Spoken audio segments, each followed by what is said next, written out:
Hello everyone, welcome to my channel. Today is the second part of types of computers. Last class में हमने cover किया था types of computer as per type and as per size. So today we are moving ahead with as per purpose, how many types of computers are there. So first one is general purpose computers. This type of computer help people with their basic necessary functions like basic input-output functions, calculations, data saving on smaller scale and general performing activities. मतलब इस type के computer हमारे daily जो basic needs है, जो मतलब छोटे छोटे कैलकुलेशंस है, जो हमेशा हमारे पास रहते हैं ऑलवेज, कुछ भी कोई भी छोटा बहुत बड़ा काम हो तो उसको हम लोग इजीली कर सकते हैं, तो वो हमारा आता है जनरल पर्पस कंप्यूटर्स के अंडर में। तो उसके कुछ एग्जांपल्स देखिए। कैलकुलेटर्स जो हम लोग डेली बेसिस पे यूज़ करते हैं, लैपटॉप सबके पास रहता है, और फिर मोबाइल फ़ोन्स भी हमारा जो हर काम में आता है, छोटे बहुत मतलब हर टाइप के काम में आता है, तो वो हमारा सब आता है जनरल पर्पस कंप्यूटर्स में। Now second word is special purpose computers. This type of computers are design specifically to perform a certain function. अब इस टाइप के कंप्यूटर आपका डेली यूज़ में नहीं आ सकता, ये तभी यूज़ आएगा जब उसी काम के लिए उसको यूज़ करेंगे। स्पेशल फंक्शन परफॉर्म करता है इस टाइप का computer. For example thermometers to test temperature. अब बॉडी टेम्परेचर हम लोग टेस्ट करने के लिए थर्मोमीटर्स को यूज़ करेंगे, बट किसी और काम के लिए नहीं करेंगे, तो ये इसका स्पेशल पर्पज़ है। फिर generators to manage electricity etcetera. Generators कब यूज़ करते हैं? जब इलेक्ट्रिसिटी पावर डाउन हो जाता है या शट डाउन हो गया, पावर चला गया, तो हम लोग इसको यूज़ करते हैं जनरेटर्स को, तो ये स्पेशल फंक्शन है। आई होप आपको ये दोनों टाइप क्लियर हो गए होंगे। चलिए आगे बढ़ते हैं। एज पर generation how many types of computers are there? This is the most important. जितने भी कैटेगरीज अभी तक मैंने बताए हैं, सबसे इम्पॉर्टेंट ये है बिकॉज यहाँ से क्वेश्चंस ज़्यादातर आते हैं। So first one, first generation और 1GL कंप्यूटर्स। ये आया था 1940 और एग्जिस्ट किया था 1956 तक। मतलब इसके बाद कुछ नया इन्वेंट हो गया, इसलिए इसका डेट ऐसे मैंने लिखा है 1940 टू 1956। फिर वैक्यूम ट्यूब्स यूज़ होते थे। मेमोरी स्टोर करने के लिए मैग्नेटिक ड्रम्स का यूज़ होता था। इस टाइप के कंप्यूटर्स बहुत ज़्यादा इलेक्ट्रिसिटी कंज्यूम करते थे और साइज़ में भी बहुत बड़ा होते थे। वो जो टीवी साइज कंप्यूटर्स आपने देखा होगा, उस टाइप के कंप्यूटर्स आते हैं हमारा फर्स्ट जनरेशन कंप्यूटर्स में। फिर किस टाइप के लैंग्वेज यूज़ होते थे? Machine language, low level language, binary and translator use होते थे इसमें। इस टाइप के कंप्यूटर्स के नाम हैं ENIAC, मार्क 1। तो एग्जाम्पल्स भी इम्पॉर्टेंट है बिकॉज क्वेश्चंस आ जाता है कि ENIAC या मार्क 1 आपके कौन से जनरेशन कंप्यूटर्स हैं, तो वो आपका होगा first generation computers. Now second generation और 2GL कंप्यूटर्स। 1956 से 1963 तक था ये।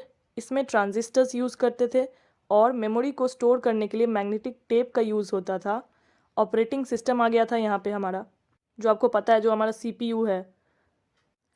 Now core memory, machine and assembly language used. और इस टाइप के कंप्यूटर्स के एग्जांपल है IBM 1401, 1402, PDP-1। ये सब नाम है कंप्यूटर्स के। Now third one, third generation और 3GL कंप्यूटर्स। 1964 से 1971 तक ये चला। इंटीग्रेटेड सर्किट यूज्ड होने लगा, इसमें डेवलप किया गया, और लैंग्वेजेस यूज्ड होते थे हमारा programming language like C++ and जावा।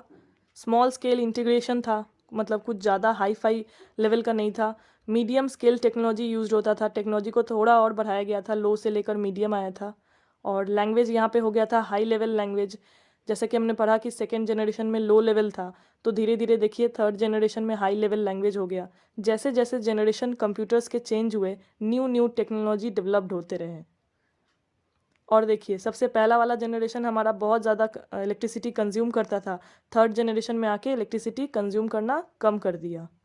इसके एग्जाम्पल से आपके PDP-8, ICL 2900, ये सब कंप्यूटर का मॉडल का नेम्स है।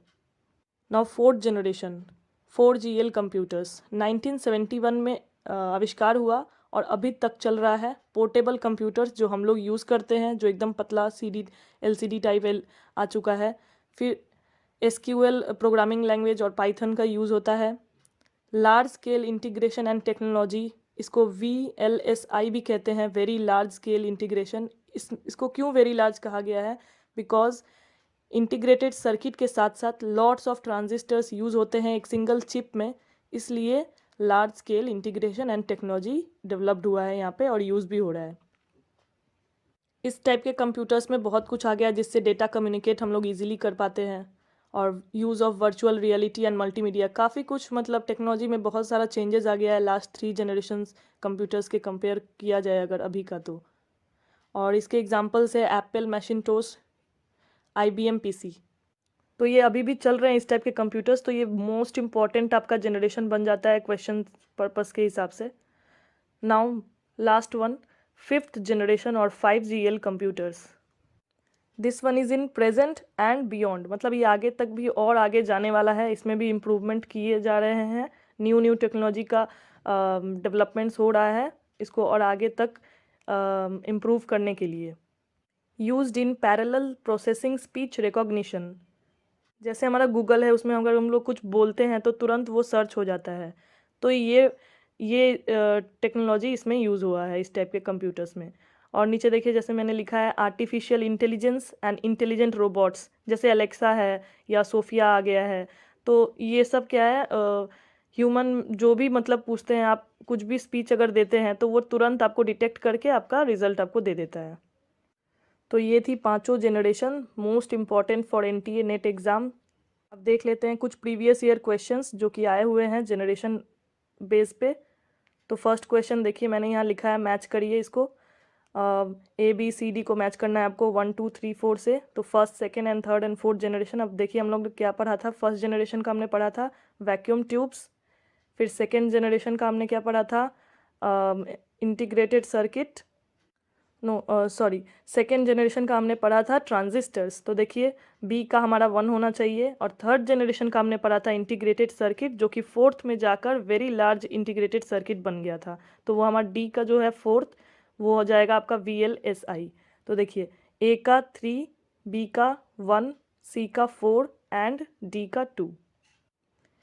ये शायद आपका जून 2019 या दिसंबर 2018 में आया हुआ है ये क्वेश्चन, आप क्रॉस चेक कर सकते हैं। तो इसलिए मैंने कहा था आपको कि जनरेशन वाला सबसे इम्पॉर्टेंट है।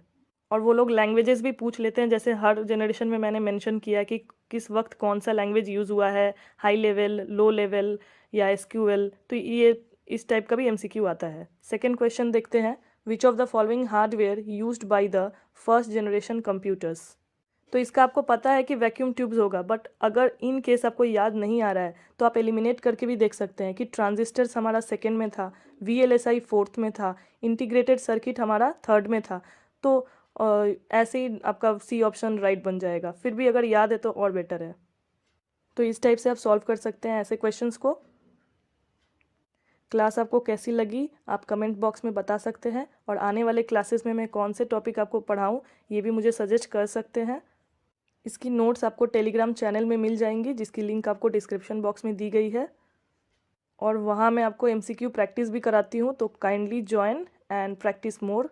Thank you so much.